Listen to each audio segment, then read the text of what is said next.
Salam jumpa para pecinta catur. Jumpa lagi dengan saya Swaji, dan kali ini akan kita bahas partai yang menarik dari Maxim Fajr-Lagrif saat menghadapi Ian Nepomniachtchi dalam turnamen FIDE Candidates tanggal 25 Maret 2020. Maxim yang pegang putih berhasil mengelola dan memelihara pion-pionnya dengan baik, sehingga menjadi kekuatan hebat Pak Monster yang dengan gagah beraninya menaklukkan perwira-perwira tinggi lawan. Bagaimana strategi dan cara Maxim mengelola pion-pionnya untuk mendapatkan kemenangan? Mari langsung saja kita bahas bersama partainya.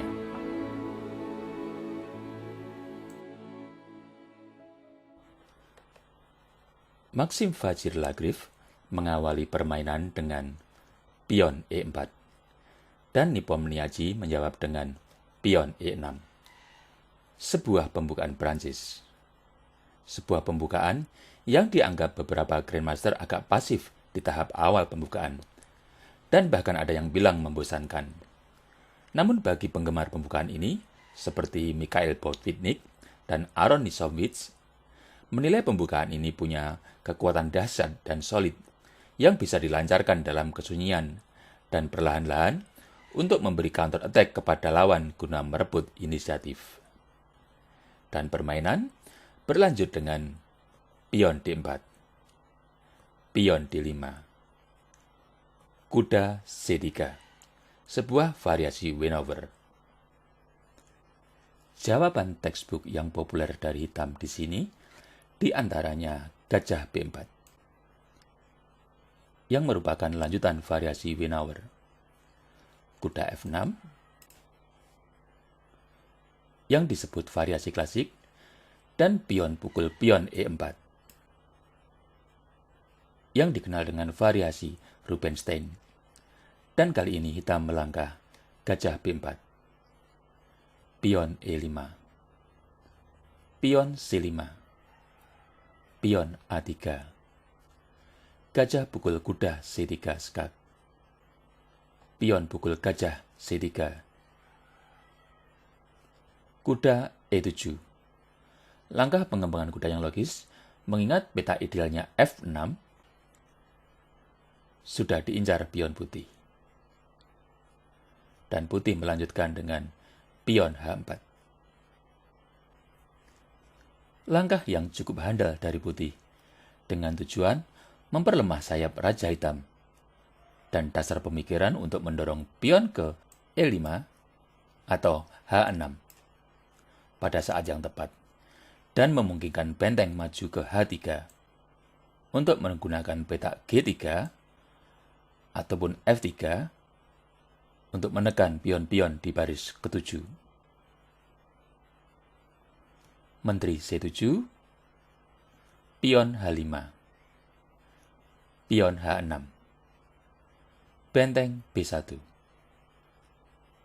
Langkah logis menguasai lajur terbuka dengan benteng, dan setelah pion B6, putih melangkah menteri G4 untuk memberi tekanan terhadap pion G7 yang penting. Dan bagi hitam, rokade tentu akan membuat keadaan raja mengkhawatirkan. Oleh karena itu, hitam terpaksa melangkah benteng G8 untuk melindungi pion ini. Dan di sini, langkah sederhana gajah ke D3 juga pilihan yang layak. Namun putih lebih memilih gajah B5 skak. Dan setelah raja F8 untuk menambah bantuan terhadap pion penting G7, barulah gajah melangkah ke D3. Gajah A6. Pilihan logis, mengingat gajah hitam posisinya cukup pasif karena adanya pion-pion di peta terang. Dan belum terlihat adanya tanda-tanda peta tujuan yang kelihatan ideal. Oleh karenanya, berusaha menukar tentu patut menjadi pertimbangan. Pion pukul pion C5, gajah pukul gajah D3, pion pukul gajah D3. Walaupun pion E5 gratis, namun memukulnya dengan menteri, dengan tempo skak, akan memberi kesempatan putih untuk menutup skak dengan kuda, yang artinya sekaligus pengembangan perwira. Oleh karena itu, hitam lebih memikirkan perkembangan perwira, maka melangkah kuda D7. Pion D4, pion pukul pion C5. Dan mengingat sayap Raja Hitam belum waktunya diserang, Menteri Putih melangkah Menteri D1 untuk memperkuat dan bermanuver di sayap Menteri. Menteri A5, Gajah D2. Walaupun pion A gratis, namun memukulnya dengan Menteri akan memberi kesempatan Putih mempercepat perkembangan perwira dengan kuda E2. Oleh karenanya, Putih tidak memukul pion itu dan lebih memilih benteng B8 untuk bertarung terhadap diagonal B yang terbuka. Kuda E2, pion C4, rokade, benteng B6, Menteri C2. Memberi kesempatan dua benteng saling berkomunikasi, sehingga terjadi koordinasi yang baik, serta untuk mengincar petak lemah H7.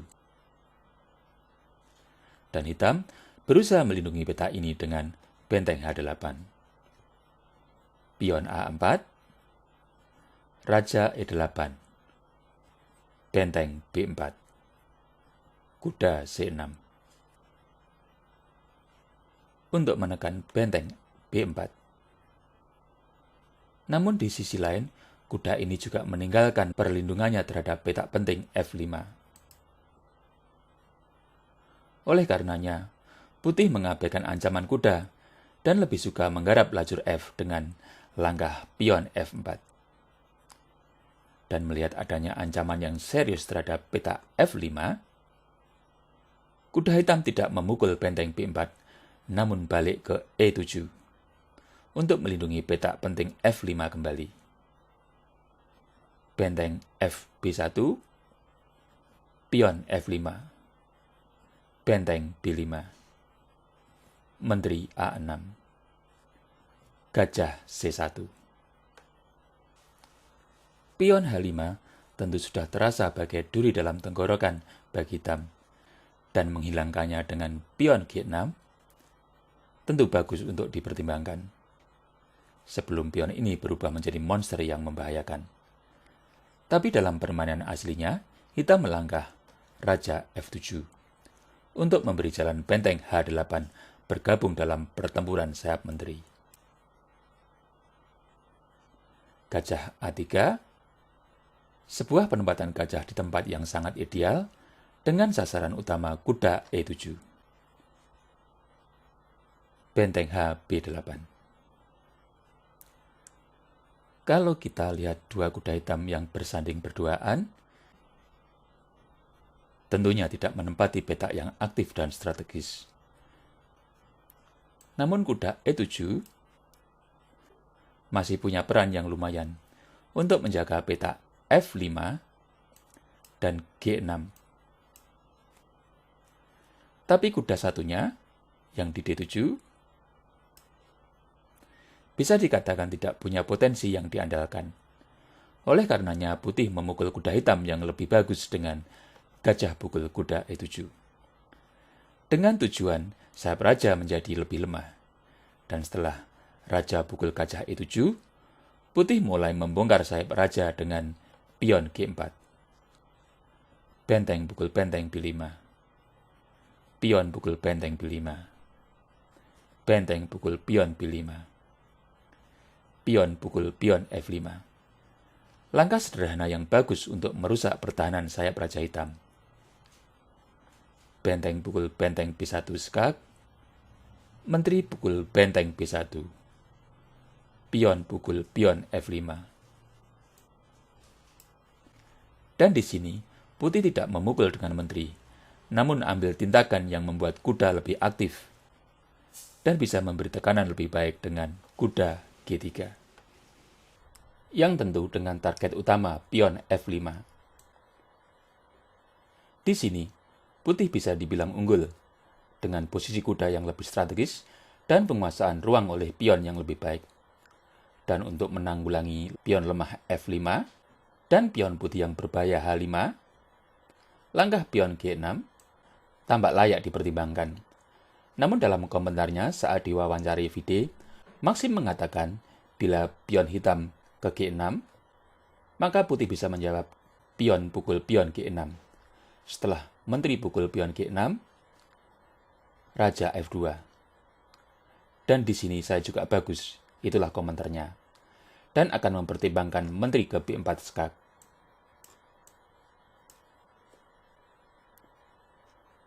Dan bila menteri ke G4, maka dia akan melangkah menteri pukul pion F5 untuk menukar menteri. Dan bila menteri dipukul, maka pion hitam akan jatuh.